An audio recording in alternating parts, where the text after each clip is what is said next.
السلام علیکم ورحمۃ اللہ وبرکاتہ۔ بسم اللہ الرحمن الرحیم۔ معزز سامعین، آج کی اس ویڈیو میں ہم نماز کی اہمیت پر بات کریں گے۔ اسلام میں نماز کا کتنا اہم اور بڑا مقام اور مرتبہ ہے، جس کی وجہ سے اسے اتنی اہمیت اور فضیلت دی گئی ہے، جبکہ آج کل کا مسلمان نماز کو کیوں اتنا ہلکا سمجھتا ہے اور معمولی سے کاموں کی وجہ سے نماز کو چھوڑ دیتا ہے۔ بے شک یہ اتنا اہم اور وسیع ٹاپک ہے کہ اس پر ایک پوری سیریز بن سکتی ہے، تاہم ابھی اس ویڈیو پر اتفاق کرتے ہوئے ویڈیو کا آغاز کرتے ہیں، کیونکہ عمل کرنے والے کے لیے ایک بات ہی کافی ہے اور عمل نہ کرنا ہو تو اس کے لیے بڑی بڑی کتابیں بھی بیکار ہیں۔ ناظرین، نماز ہر مسلمان مرد عورت پر فرض ہے۔ حدیث شریف کا مفہوم ہے، جب تمہارا بچہ 7 سال کا ہو جائے تو اسے پیار سے نماز کا کہو، اور جب 10 سال کا ہو جائے تو اسے مار کر نماز پڑھاؤ۔ دوستو، یہ اس پاک ہستی کا ارشاد ہے جو تمام جہانوں کے لیے رحمت ہیں اور جو اپنے دشمنوں کو بھی پیار محبت اور اخلاق سے پیش آتے ہیں، لیکن یہاں آپ صلی اللہ علیہ وسلم 10 سال کے بچے کو مار کر نماز پڑھنے کا حکم دیتے ہیں، کیونکہ آپ صلی اللہ علیہ وسلم جانتے تھے کہ نماز کی اہمیت کتنی ہے۔ جیسے کہ ہم سب جانتے ہیں کہ ہمارے بچوں کے لیے کیا بہتر ہے،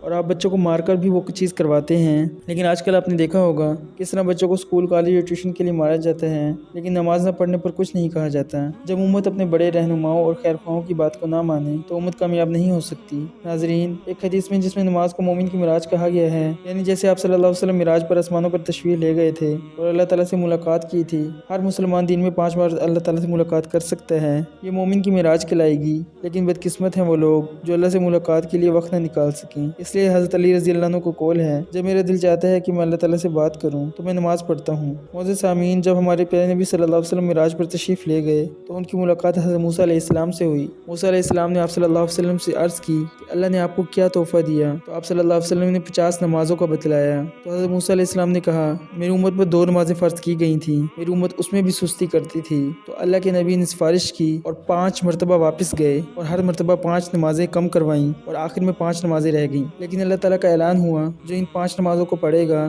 اللہ 50 کا پورا ثواب عطا کریں گے۔ اسی طرح اگر نماز پڑھنے کے فضائل کی حدیثوں کی بات کی جائے اور نہ پڑھنے والی وعیدوں والی حدیثوں کو دیکھا جائے تو شاید ایک طویل وقت درکار ہو اور پھر بھی نماز کی اہمیت کو واضح نہ کیا جا سکے گا، لیکن ہم دیکھتے ہیں اور سوائے افسوس کے اور کچھ نہیں کر پاتے کہ آج امت مسلمہ نے اتنے بڑے فرض کو ایسے چھوڑا کہ اس کے چھوڑنے کو ندامت اور شرمندگی بھی نہیں مانتے، بلکہ نماز کے چھوڑنے کا عذر پیش کیا جاتا ہے کہ فلاں کام کی وجہ سے نماز نہیں پڑھ سکا، کوئی ہر کام ہم نے نماز کے وقت ہی کرنا ہو۔ ہم سب نے اکثر یہ سنا ہوگا، بلکہ اگر یہ کہا جائے تو غلط نہ ہوگا، کہ نماز چھوڑنے کے لیے ہم نے سب سے بڑا اور آسان اور گھٹیا طریقہ جو استعمال کیا ہے وہ یہ ہے کہ ہم نے اسے حقوق اللہ کہہ کر چھوڑ دیا ہے کہ حقوق اللہ اللہ تعالیٰ معاف فرما دے گا، حقوق العباد ادا کرنے ہوں گے، بغیر معافی کے معاف نہ ہوں گے، جیسے سارے حقوق العباد نماز چھوڑ کر ہی ادا ہو سکتے ہوں اور سارے بے نمازی ہی حقوق العباد ادا کرتے ہوں۔ اس بات سے اس چیز کا بھی اندازہ لگایا جا سکتا ہے، یعنی نماز کے مقابلے میں نورانی جال کا استعمال کرتا ہے، یعنی حقوق العباد کا، کیونکہ کوئی مسلمان سیدھا تو نماز کو برا نہیں کہہ سکتا اور نہ ہی اس کا انکار کر سکتا ہے، اس لیے تمام دنیا کے بے نمازیوں کا ایک ہی جواب ملتا ہے، کیا یہ اس کی سوچ ہے؟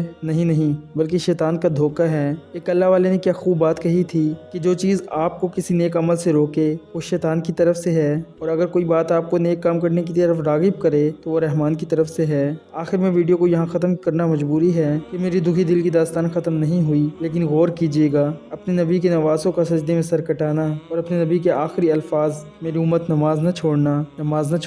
اللہ تعالیٰ سے دعا ہے، اللہ تعالیٰ ہر مسلمان کو 5 وقت کی باجماعت نماز پڑھنے کی توفیق عطا فرمائے۔ آمین آمین آمین۔